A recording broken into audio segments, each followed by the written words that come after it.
It's T20 cricket and this is our Ultimate 11 discussions here on the Home of Champions. Today we have 17 players shortlisted for the bowlers category and the panel of experts is tasked with the difficult job of cutting that list to 6.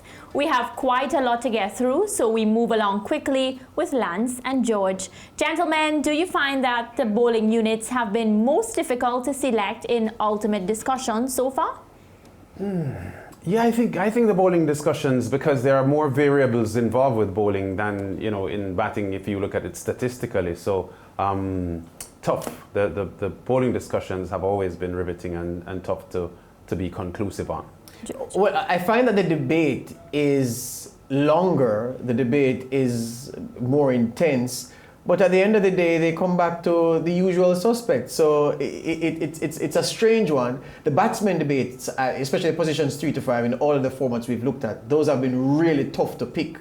Yeah, and the opinions have changed. But I find that the bowlers, while it brooks a lot of debate and it attracts a lot of discussion and disagreement, at the end of the day, when the voting comes around, the panelists usually coalesce around the core that you, looking on the shortlist, would have circled and isolated as the men would have been in the mix anyway. So I guess it's a lot of hot air for nothing. Well, take it away, George. All right, let's look at these 17 bowlers shortlisted, the 17 players shortlisted for the bowlers. Malinga from Sri Lanka, Shahid Afridi, Shakib Al Hassan, the Bangladeshi, Rashid Khan from Afghanistan, Umar Gul, and Saeed Ajmal from Pakistan, Mendes from Sri Lanka, the Sunil Narayan from the Windies, Tahir from South Africa, Pakistan's Sohail Tanvir, South Africa's Dale Steyn, Jasprit Bumrah from India, Sam Badri from the West Indies, Dirk Nannis from Australia, so too Mitch Stark, Wahab Riaz from Pakistan, and rounded out the field, Dwayne John Bravo, he of the champion hit song from a few summers ago. For the first time since our Ultimate T20 discussion started, we have a former Australian batsman with us. He is a respected cricket commentator and an accomplished coach. He goes by the name Tom Moody.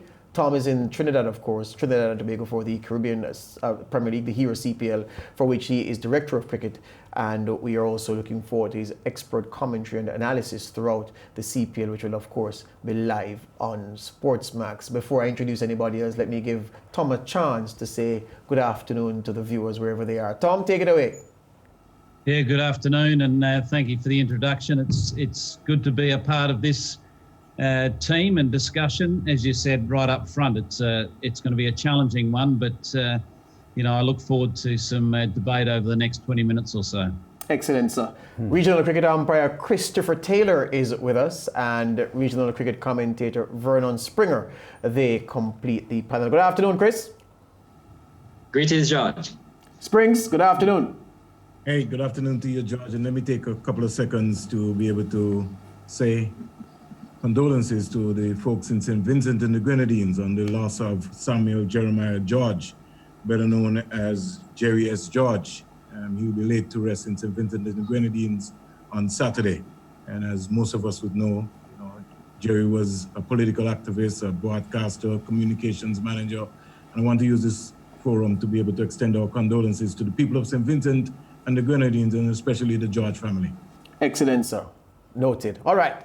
Gentlemen, the issue to debate around is the combination you're eyeing for your 3 bowlers, especially when you take into account the various factors that make the bowlers unique. Let me start with you, Tom. From the list that we have, that we've given, what are you looking from among the bowlers that you will ultimately select from this group? Yeah, look, I think ideally when you're looking to build a bowling attack to be dynamic and also be have the ability to adapt to various conditions and various situations and opposition, you need to make sure, number one, you've got the impact in the power play overs, and more importantly, you need to be able to have the ability to contain your opponent in the death overs. So, for me, when I'm looking for that combination, you're needing those skills, and you also need variety in your attack. You need, in my view, you need at least one left arm bowler to be able to create different angles and different challenges to your opponent. And we're spoilt for choice, really. We've got a lot of options to consider.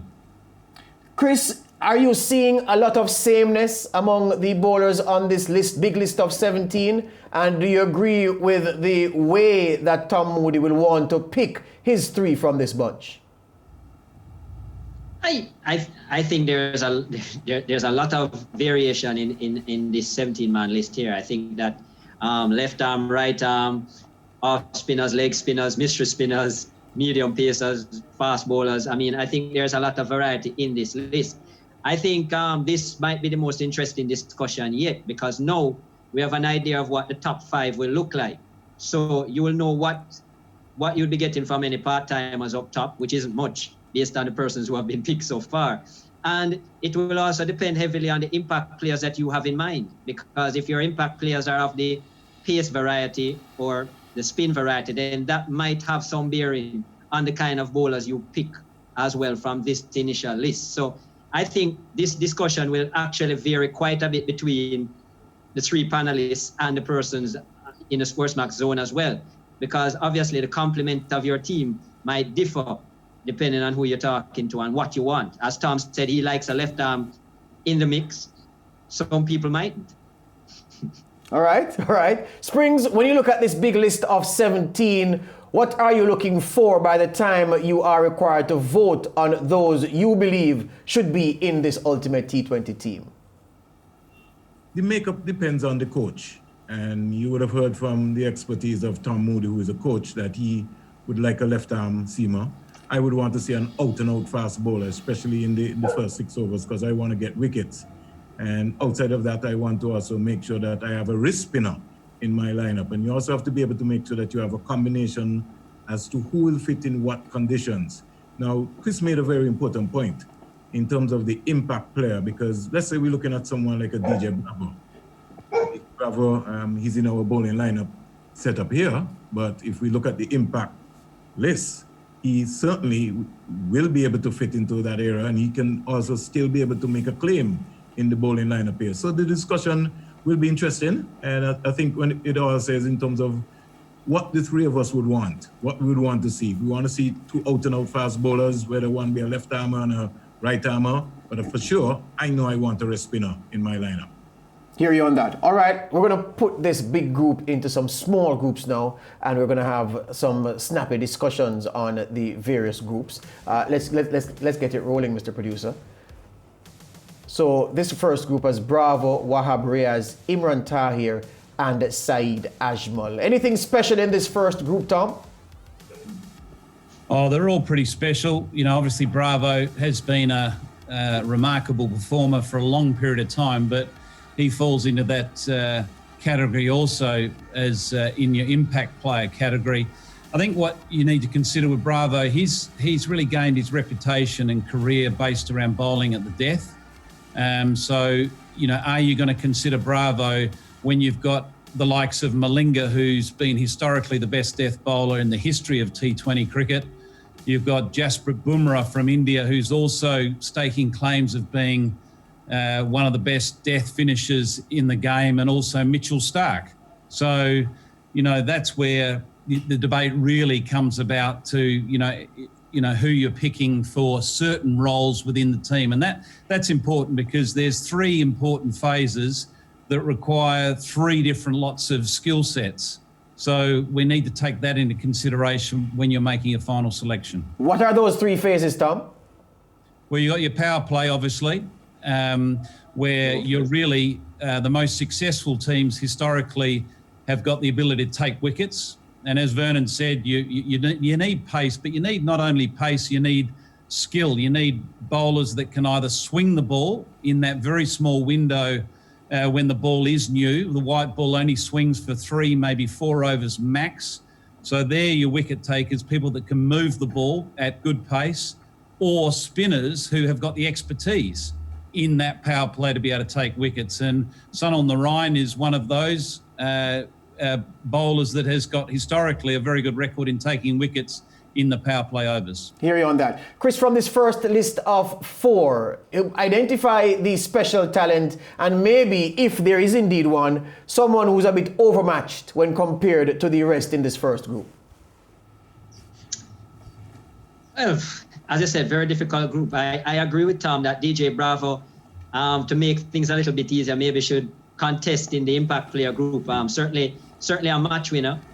There's something about DJ Bravo, though, as I said, very, very underrated to some in terms of his skill set and so on. However, he's found his niche, certainly, in the final, 5 overs of a T20 and so on, where he really delivers. But interesting stat about Dwayne Bravo is that in T20 cricket, in 2015 and 16, he took the most wickets in a calendar year. He's done that 3 times in the last 10 years. So it's quite remarkable. And obviously, with a man who does not have express pace, has certainly found a way how to manipulate that white ball in terms of slower deliveries, cutters, variances in pace, and so on. Which, as Tom said, is very important, especially at the death for Dwayne.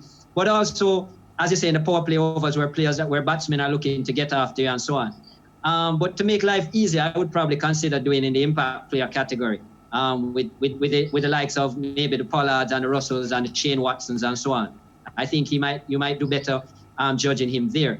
Wahab Riaz, I think, has had a bit of a checkered career. I don't know, I find that he was probably overlooked a lot of times by Pakistan. It's a mystery in itself. But certainly talented with the ball, has traveled around the world and done well. The important question, as Tom said, is the role. What will you want to pick Wahab Riaz to do? Yes, he gives you that left arm option, which I think is special in any lineup. But the question is, would you rather him to Dale Steyn? We spoke about the swing bowling, for example, which Dale Steyn, no one better in this list than him in terms of the swinging ball in those first 3 or 4 overs. So it depends on a preference at the end of the day. Wahab Riaz, in his time, has also bowled a lot at the death. But is he better than Lasith Malinga, who is probably the best of all time? Yeah. Is he better than Dwayne Bravo? So Saeed Ajmal, for me, unfortunately, I think has not exceptional bowler, probably the first to come up with that mystery ball legally. But didn't play in the IPL for obvious reasons with the Pakistan issues and some of the major T20 competitions around the world he did not compete in. I think that might be something that goes against him in the long run. Yeah, Springs, what do you make of this first group of 4?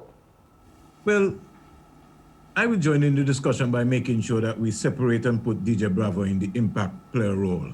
And I think that would make life a little bit more easy for us. Well, your colleagues on this panel seem to agree with that. They've both voiced that opinion, so we can accept that and move on. But Imran Tahir is a phenomenal bowler, but we have 8 spinners to pick from. And so when you look at his career in a short nutshell, and I say his career, he's played for over 25 different franchises all around the world. But you have some other quality spinners around in this lineup here. So the discussion in terms of Tahir maybe getting into the 3 and Ajmal, no, I don't see anybody really coming out of I don't see those names being featured right now in terms of if we tick off the list right now, along with Wahab Riaz. But I like Tahir. He's a busy guy, and he entertains you. But in the final analysis, I can't see him in this one at this time. Hear you on that. All right, let's look at the second group. So we've looked at the first group of 4. So this is the second group. Dale Steyn from right to left, Ajanta Mendis, Jasprit Bumrah, and Mitchell Starc. A rather stacked field this group is, Tom Moody. Yeah, this is a very difficult group. I touched on the fact you need bowlers that can take wickets in the power play. Steyn has got one of the best strike rates during power play overs in the history of T20 cricket, and that's because he bowls at good pace, but more importantly, he swings the ball. Mitchell Starc does the same, but from a left arm angle. Early on, he swings the ball and he can, rip through some top order players. But also, I suppose the advantage he has slightly on Steyn is that he's a better death bowler. He's a very good death bowler. So you're getting 2 very good skills within the one bowler.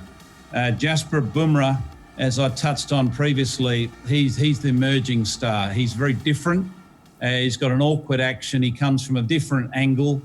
And again, he tops and tails an attack very well. Power play, he's dangerous.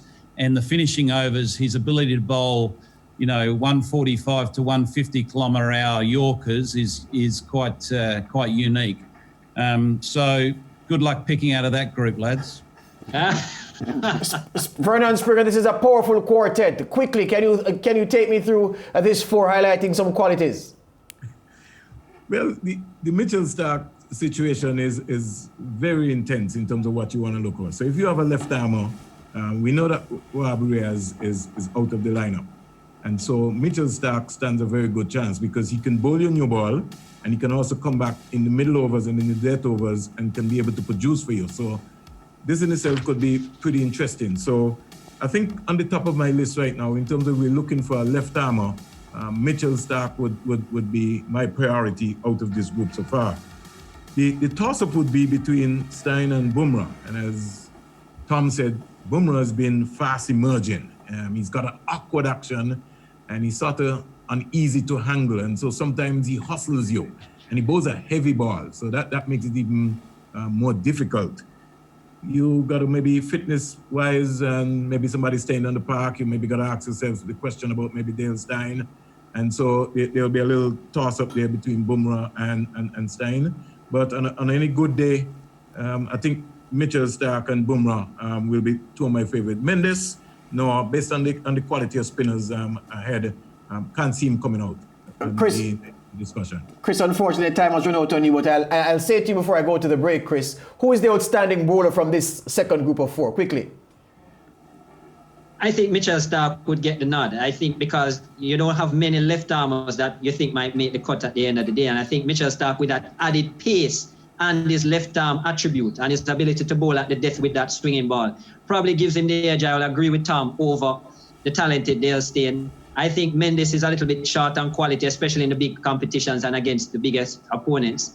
And Jasprit Bruma, excellent so far in the T20, still young, I think, within the game. And maybe in another 5 years, we could look back at him again. And I don't think he has gotten to the actual heights in terms of his stats as those other two fast bowlers at the moment. So for me, I would have probably left out Bumrah and Mendes for now. But Starc certainly, to me, edging in the top four. Hear you on that. All right. Nice time to take the break. We're talking Ultimate T20, the Bowlers Edition, and it's said to be a very difficult task for the experts to select a small group from this big list of 17. More after the break.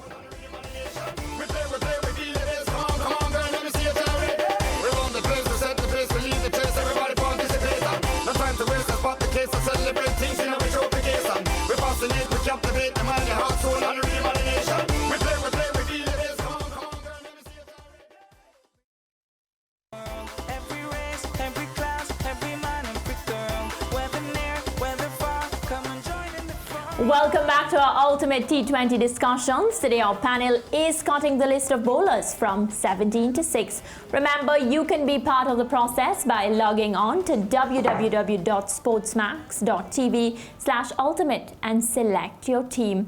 Your votes carry a 35% weighting. The zone team selections are worth 25% and the panel's picks carry a 40% weighting. Lance, we have two more groups to get through before the vote, so let's get right to it. Let's go to Group 3 quickly then. The Aussie Dirk Nannis is in that group, along with Shahid. Well, this group in fact has Lassit Malinga, Shahid Afridi, Rashid Khan, Sunil Narayan and Umar Gul. So 5 in this group to look at. Tom, how much do you make of, we have gone through groups already that we've already seen players like Mitch Starc and Dale Steyn, but so often in T20 cricket you hear the captains and the strategists talking about taking the pace off the ball, taking as much pace off the ball as possible, which gives credence to some of the not so fast bowlers. How does that grab you when you look at this group of 5 that we're looking at? Well, you got 3 very good spinners there. And historically, T20 cricket, if you look at the top 10 list of most successful T20 bowlers in the history of T20 cricket, you'll find that it's populated with spin. So clearly they're the most successful and dangerous. To me, the two standouts are both Sunil Narayan and Rashid Khan in the spin category. I'm not taking anything away from Afridi, but I put Afridi in the same category as what we're talking about, Bravo. I think he's an impact player against a specialist bowler.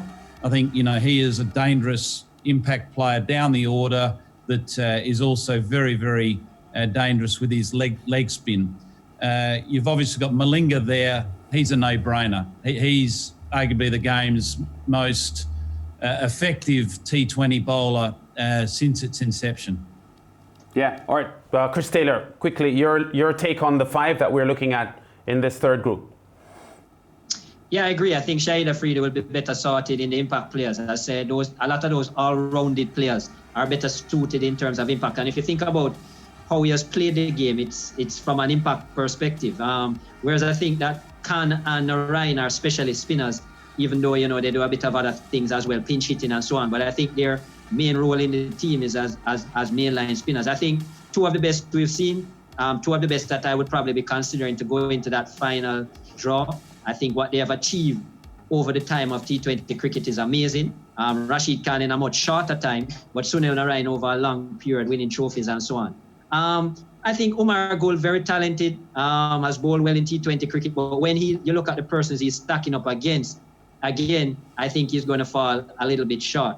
I think Lasith Malinga, as Thomas said, is certainly the major standout, second on the all-time list in terms of T20 wickets, most innings with 4+ wickets, with like 15, head and shoulders above the rest. I think he would pick himself, and that's what will make it interesting in terms of who else will make the draw. All right, Vernon, both men just spoke, Chris and Tom Moody, about spinners and how valuable spinners are in a T20 game. Rashid Khan has very, very impressive stats. I think 296 wickets in T20s, not T20 internationals, but T20s. Pretty solid average of 17.66, I believe. Are you on the same page with Tom Moody about spinners and the importance of having them in your T20 setup? Good spinners, of course. Lance, first of all, there's a little complication in terms of the selection, because when you pick the five that you've picked before, we can't even gamble and say, well, boy, out of the five, we may be going to put one of them to go and bowl. So already we have a headache. And then you're asking us now to be able to come up with 3 bowlers, and then we have the impact players. The situation is that I like Rashid Khan, but on a long-term effort, you still have to be able to find a role for Sunil Narayan.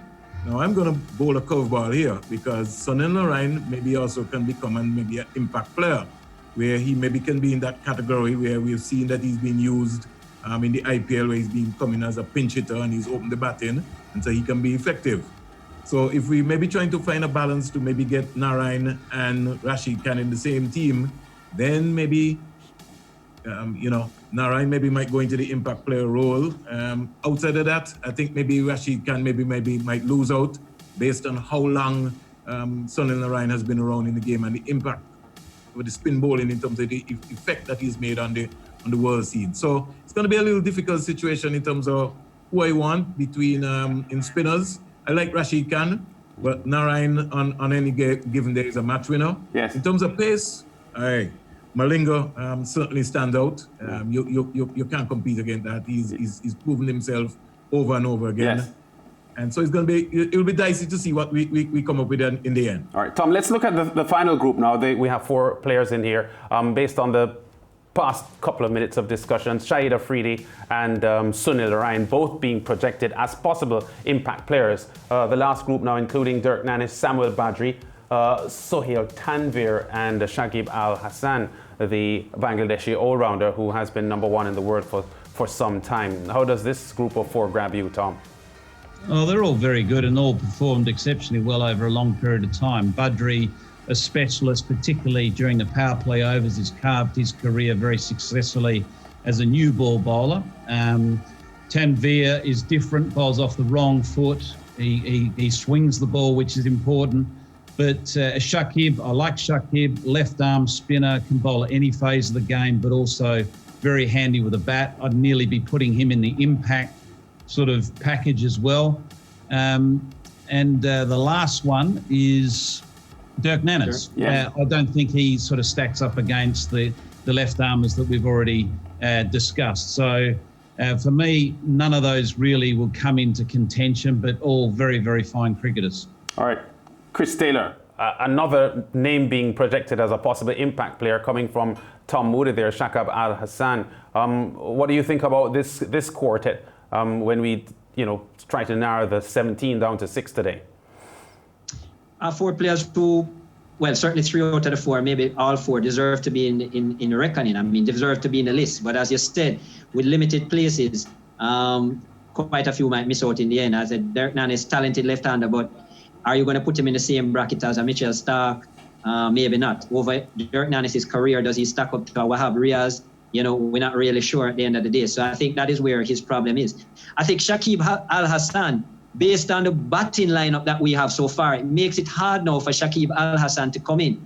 Are you going to pick him over a Rashid Khan or Sunil Narayan in terms of your spin options? Because with 5 batsmen already, Shakib Al Hassan is a little bit out of place because you really look for him to bat in that top 5 generally. And you're thinking that you might still have the likes of Pollard and Russell in your team. So that is where I think that Shakib Al Hassan might find it difficult. I agree with Tom that he has bowled all over the 20 overs. He can bowl at the start, he can bowl in the middle, and he has done generally well. Not been exceptional in the IPL. I find that he's been under par there, especially with the ball. But certainly in his own league, Bangladesh League and so on, he has excelled heavily. So I think he might find it hard going on further. Samuel Badri, as you said, it just depends on what you're looking for. Samuel Badri bowls his 4 overs in the first 8. He bowls all 4 up front generally. Doesn't do so well when you ask him to bowl in the middle or at the back end. His specialty is up front. If you are looking for that bowler, then fine. Samuel Badri has done excellently. But as Tom has also said, and Vernon, you have a player like Sunil Narayan who offers more and can bowl the new ball, but can also bowl in the middle and at the depth. So again, he might fall short to his Trinidad, teammate there. All right, Vernon. Certainly a talented 4, I think. Yeah. Tanvir, as you said, for the batsman, he offers something different because he's bowling off of the wrong foot. It's a variance in terms of what you're used to seeing. It can throw off a batsman and so on. But again, does he get in the team over the likes of a Malinga or even a Starc? So Yeah. all talented but interesting. All right, Vernon, not by the looks of things the strongest of the groups that we have looked at. Is there anyone in this group that you fancy significantly? If not, we'll move on to the votes. No, I think time for us to go to the vote. Yeah, all right. Mariah, your time. Well, definitely some mouth-watering discussions. I'm excited to see how this turns out. Are we moving with the right hand? Are we going with left arm? Are we looking for variation? Or do we want somebody that simply steps up, of course, in the dead overs? Well, it's time now for the more difficult aspect of the show. You have to cut the list from 17 to 6. Let's get to the voting process.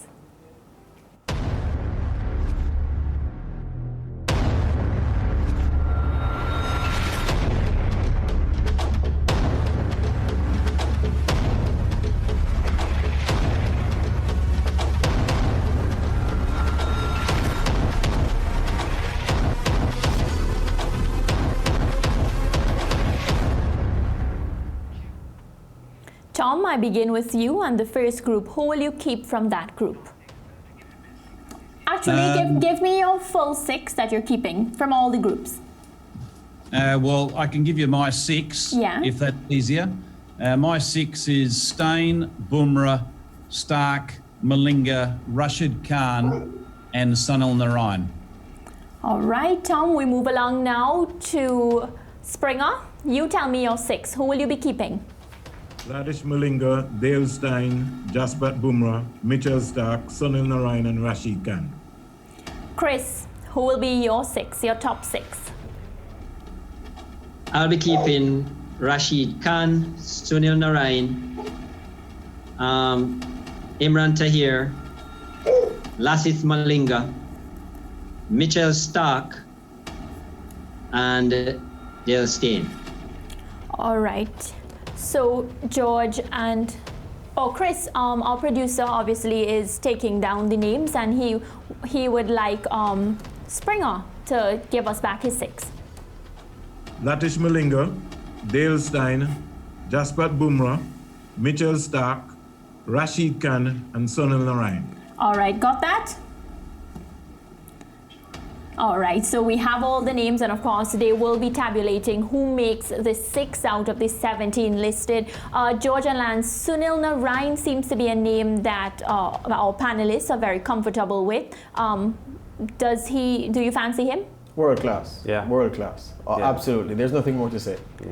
But- Sunil Moran makes a strong claim. But if Sunil Narayan has to be chosen, Rashid Khan may get a bit of problems. If you had to decide between Rashid Khan and Sunil Narayan, who would get your go-ahead? Given the quality of the batting that we have, and that was a point repeatedly made by Chris in his analysis, given the quality of the batting we have and the fact that if you're going to compare Narayan and Rashid Khan on a straight what they can do with the ball basis, Narayan wins it for me.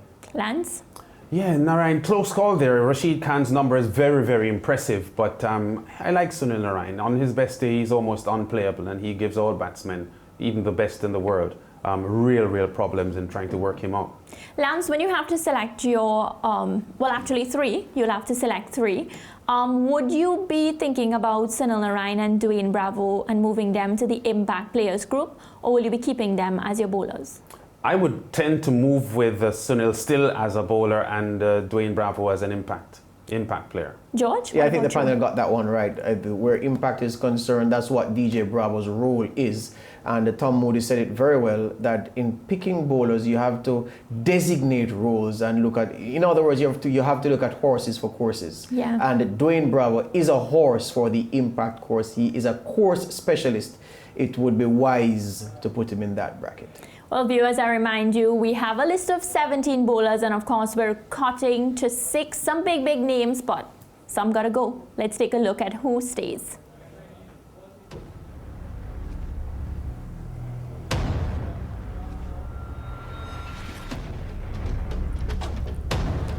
Bravo is gone. Wahab Riaz, he also gets the cut. Imran Tahir, he goes. Is it? Okay, so all from this first list is gone. Let's take a look and see if anybody remains in this second group. For sure they will be. Who are you leaning? Oh, Bumrah and Stark. Just Yeah, only one went from the second group. This is our third group. Cut. Badri is gone as well. I think this entire slate goes. So the first and the... Oh, yeah, all yeah. of the first, all of the third. Kumar Gul. Malinga is staying. That's just my guess. Yeah, Malinga and Narayan are safe. yeah.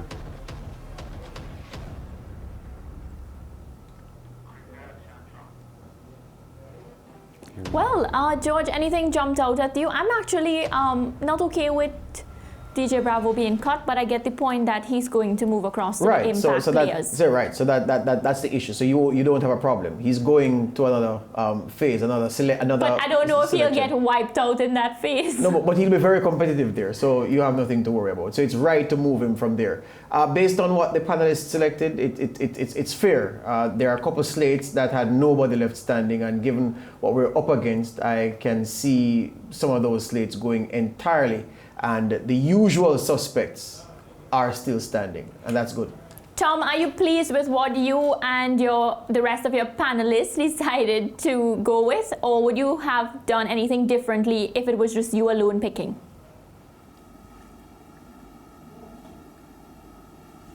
Tom, are you hearing me? Yeah, I just dropped out for a sec. I think the hotel had a bit of a meltdown. No problem. No problem whatsoever. Yeah, look, I am happy. I'd be intrigued to see how the whole thing unfolds because, you know, as I highlighted it, throughout our discussions, to me, you need two specialist spinners in your playing 11 plus 3 impact fast bowlers. So I look forward to seeing how it all sort of shapes up at the end. Definitely. Well, that is it for today's episode of the Ultimate T20 11. A special thanks to Tom Moody, who you will hear on commentary during the Caribbean Premier League, which starts on Tuesday morning in Trinidad. Thanks also to Chris Taylor and Vernon Springer.